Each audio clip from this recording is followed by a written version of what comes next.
We're at a transition point in Hello Kitty Island Adventure where we have one event stopping today, with it being your last chance, and another starting tomorrow, as well as 3 birthday celebrations. So first off, if you haven't been spending your Kankedium, be sure to do so today. The same with your bubbles, because today is the last day of the Interlude of Dreams. That means it's your last day to get all that sci-fi stuff. Spend your Kankedium. Remember, those outfits do have different color variations, so you may want more than one. And then we have all that past iridescent Hello Kitty 50th anniversary furniture and clothing. Those you can get with your bubbles. It's also the last day to be collecting the bubbles. And be sure not to miss that last tab for those different avatar palettes. And if you have the Imagination Cafe in Citytown unlocked, you may also have additional recipes there. The Kankedium will disappear after the event, but you will be able to hang on to the bubbles since they're a cooking ingredient. And remember, we did get those red Hello Kitty bows on the event calendar. And while you can't spend those at the event stand this year, you can use them to make an item wand. So if you do want an item wand for any of the event currency, I might make it before the event ends just in case it disappears.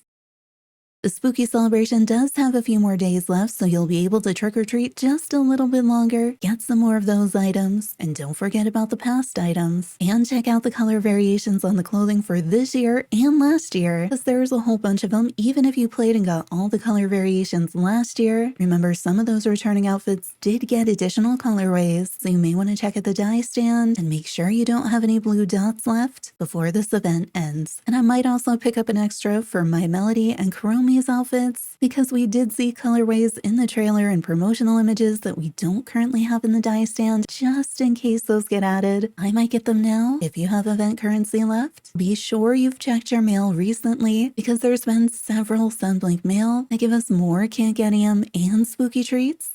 And then we also have birthday celebrations that'll be wrapping up soon. First, we have Kuromi's birthday. Her birthday quest is the Queen of Halloween, and all you need to do is start it during the window. You can finish it anytime. And be sure to get her decorating kits by picking marshmallow, pumpkins, and glowberries. And remember, you do need to pick those up yourself. You can't have them on auto-collect. If you do have them on auto-collect, this might be a time when you want to use an island bouquet. I'm anticipating her birthday event ending on the 4th, so I would do those things soon. And then we also have Hello Kitty's birthday window. That'll be ending on November 5th, and there are several things to remember with Hello Kitty's birthday because it's a little bit bigger than the other characters. During Hello Kitty's birthday window going through November 5th, you will be able to see bow blossoms spawning randomly in Seaside Resort and Merry Meadow, and you'll be able to breed them outside the greenhouse in any of the places that they spawn. So one of the biggest things you want to try to do during this time period is try to see if you can transfer out any of those extremophile effects onto the bow blossoms. I haven't had any luck so far. I'm not too optimistic, but I'm going to keep trying through the 5th, just in case I can finally get some of those molten or frost effects out. But as long as you get some bow blossoms during the event, you can always breed all the different colors later in the greenhouse. Now, just like all the other birthdays, there will be a birthday quest. However, Hello Kitty's birthday quest is actually a series of quests. These kick off with Bows in the Attic, so before November 5th, make sure you're starting that Bows in the Attic quest. And unless something has changed, this is a 4-part series, and you don't have to finish all 4 of the quests during the birthday window. You just need to make sure you've started the first one, and then the others will be available. And throughout that series, you'll get the usual balloons and party favor. Then you'll also get wallpaper and flooring. And just like with Kuromi's birthday, make sure you're picking up the items so you can get the Hello Kitty decorating kit. And those you can get from Pineapple, Sand Dollar, and Rubber, so things around Seaside Resort, and you'll only be able to get those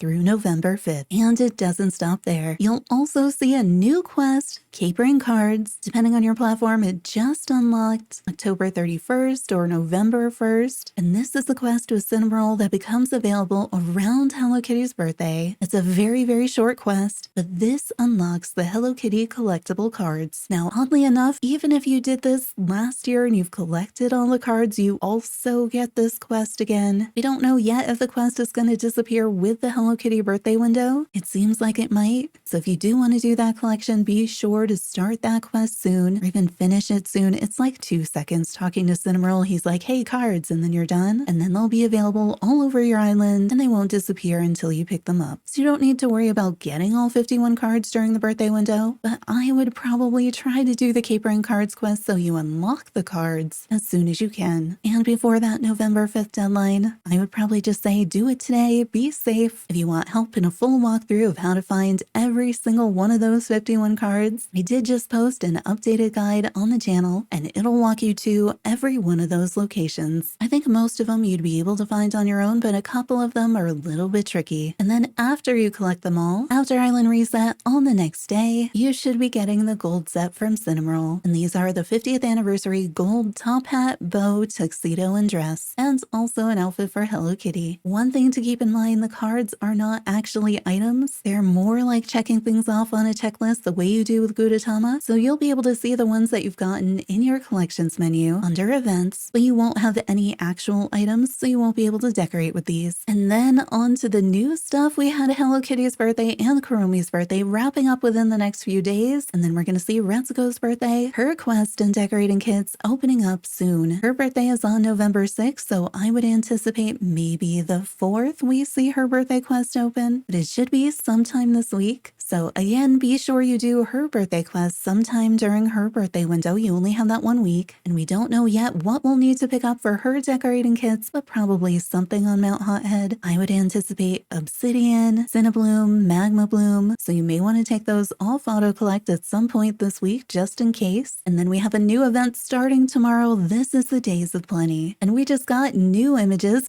Initially, we had only seen what was on the login bonus calendar page. We had heard woodland furniture in the update notes. We saw some cute mushy outfits, and then on Twitter, Sunblink posted a few more pictures. So in here, we get to see a couple of the new outfits. This is a new outfit for Hello Kitty. The Scarecrow hat is returning from last year, so you will be able to get all of those things from last year, just like with any other event. We had a lot of fall Scarecrow, hay bale, pumpkin things. It's all super cute. And then it looks like we have this outfit with the striped pants, and this one which looks like a version of Hello Kitty's in a pastel colorway with some sort of a mushroom hat. So again, be on the lookout in this event for the different colorways. As soon as you get clothing showing up in the shop, I would check at the dye stand to see how many different colorways it comes in. And because we see the leaf pile here, I think it's going to be returning from last year, and these were really fun because you just run through them and they kind of explode into a bunch of leaves, and that's how we collected the currency. Here's another image where I think we're seeing furniture and clothing. So it looks like there'll be a My Melody outfit similar to Hello Kitty's. Hello Kitty's to me looks more fabric. She has sort of the stripy skirt, but not stripy like the pants. And then My Melody's, we have the mushroom dots, and then we can see the player character in another color variant of it. So we know we have at least those two outfits, and those two characters will have the outfits. And I think this mushroom hat may be different from this one. Like this one's more beret, lower, rounder, and this one's more pointy. And then we have this outfit here, no stripes on the pants, so I think it's probably a different outfit. So maybe we have 4 of them, 2 with pants, 2 with skirts, and then we have 2 different hats that we've seen, and then it seems like they probably come in a few different colors. And then in the background we have these mushrooms. I think this will be an item, maybe a stump, a log bench, a small round mushroom, maybe a mushroom table, and then a taller mushroom in the back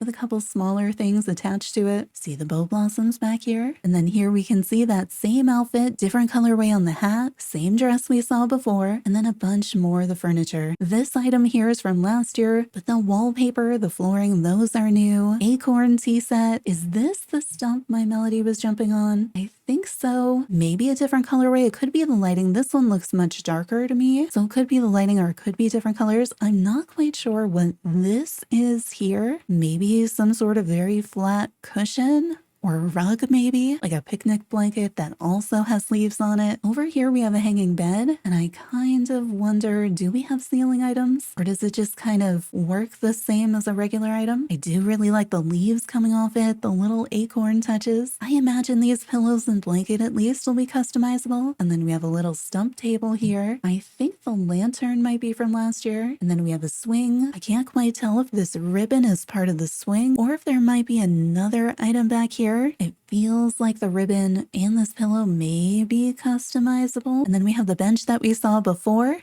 And then the candles on the leaves, I don't remember if we had those last year or not. I'll have to pull up the images from last year. And then over here, all of these characters we've already seen. We get a better shot of this blue outfit. We can see that it is different from this one up here. And then we can see the tiny mushrooms. I feel like this is going to be a little mushroom lamp. Like it kind of feels like it's lighting up, but it could just be the lighting too. And then the truck that you see isn't an item. Well, it is an item. I think we have a mini one from last year, but that's our event stand for this year. And I just realized I have been recording on my streaming setup, which is why you see all the cuttlefish and the extra stuff in the orange background. So if you ever wondered what a stream looks like, sort of like this. And if you've been to the shop and you've wondered why cuttlefish, it's because there are stream pets and they say hi to you when you type in chat. This is the shop. If you are a member on the channel or a sub on Twitch, there are discounts for you. And we have so much stuff. I'm going to probably take down the Halloween stuff within the next week or so. Things like the trick-or-treating collection, the potion shop collection, some of the Halloween logos like the spider webs, the witch's broom, those will probably go, but we'll keep up some of the fall stuff through Thanksgiving. So the faces line with all the different monster faces, those will be gone after this week. But we do have a whole bunch of stuff inspired by the game. Under the island adventures, you do have to click on these buttons to kind of see everything. And there is a menu on the top if you want to see more. But from Cuddletown, inspired by City Town, of course, lots of things related to flower breeding, of course, but those are there. Days of Plenty starts tomorrow, kind of a secondary event. That's where I've seen the truck before, especially since the spooky celebration will still be going on tomorrow. And most likely, we'll be running through piles of leaves. And I might stream that event on the channel because I do have a few other quests that opened up. And then we could run through leaf piles together, but there will be an event guide once we figure everything out. Now, in addition to this, remember last time we had this image with the different patterns for potentially a new avatar? And then after we got that image, the next day we got this one. And this was supposed to be an additional clue. And they told us they did something to the image. So if you saw those patterns, you see this eye, you may have an idea of the type of avatar you think it is. And then we got the avatar reveal. So it looks like we're getting frog avatars in 2.11 on Apple Arcade, Content Update 4 on Switch and Steam and PlayStation. We don't know yet the range of the avatar. It could be just frogs and toads, or maybe we could see something like a salamander. I know frogs have been highly requested. I kind of wonder, can I make my avatar look like an erupt or any of the other frogs in the game? I'm not really sure if we have those avatar palettes or patterns. I also wonder, why did they choose to cut it off here? Why not show us the rest of the patterns? But in any case, frog avatars coming to the game release soon. We don't have a date yet for 2.11 on Apple Arcade, but this will be one of the things that'll be in it. And remember, that update is called Boutique Chic. It's kind of strange that they changed the title and started giving us hints last week when we don't have a date for it yet. Usually that happens only a week before. So there is a tiny part of me that's wondering, could it be on the 5th instead of the 12th? But we'll have to wait and see. And then also, I've been seeing articles popping up everywhere about Hello Kitty Island Adventure on Switch 2 because it just got its rating, making it official that there will be a Switch 2 version. We've known for quite a while that the Switch 2 version is in Nintendo's pipeline for approval, and that's the primary reason why the flashing issue on the Switch isn't fixed yet, because we're still waiting for the Switch 2 version to get through, so then they're permitted to submit the patch for the flashing and everything else that's been going on. So with that rating being out, I kind of wonder, has it made it through? Will we see it soon? When is that going to get announced? And what is it going to have in it? Will we be able to have mouse mode? Will it be a higher frame rate, higher resolution, even more of a performance boost than we have already? Because loading times on Switch 2 are already so much faster than on the regular Switch. And given when that was submitted, I'm assuming it's probably going to have the same flashing issues as the original Switch. So we're still going to have to wait for that regular patch to go through before I can really stream that game safely on Switch again. And daylight savings just happened in the US, so our clocks went back an hour. So if it felt like reset was on the wrong time for you because your clock changed ahead of the US, that should be back to normal. And if you're somewhere that doesn't change the clocks, then your reset time probably just changed. If you want to know what time reset is for you, convert midnight Mountain Time, 2 a.m. Eastern, over to your time zone, and that's when Island Reset is. So I think that's pretty much everything for right now in Hello Kitty Island Adventure. Be sure you're spending your Can'Getium, your bubbles, and saving some bubbles in case you want to do some cooking. And if you need those recipes, there is a video guide on the channel. Do all of that today because it is your last day for the Interlude of Dreams. And be sure to do Kuromi's birthday quest soon. Start Hello Kitty's birthday quest soon, because you only have a day or two left on those. And be sure to start that quest for the collectible card. And be sure to be checking for bow blossoms for the next 2 days. And then you're looking out for Retsuko's birthday. Subscribe for more Hello Kitty Island adventure content. There are a ton of video guides on the channel. We may be streaming the Days of Plenty tomorrow, depending on how the day goes. Turn on notifications to find out the next time we go live. Hope to see you there.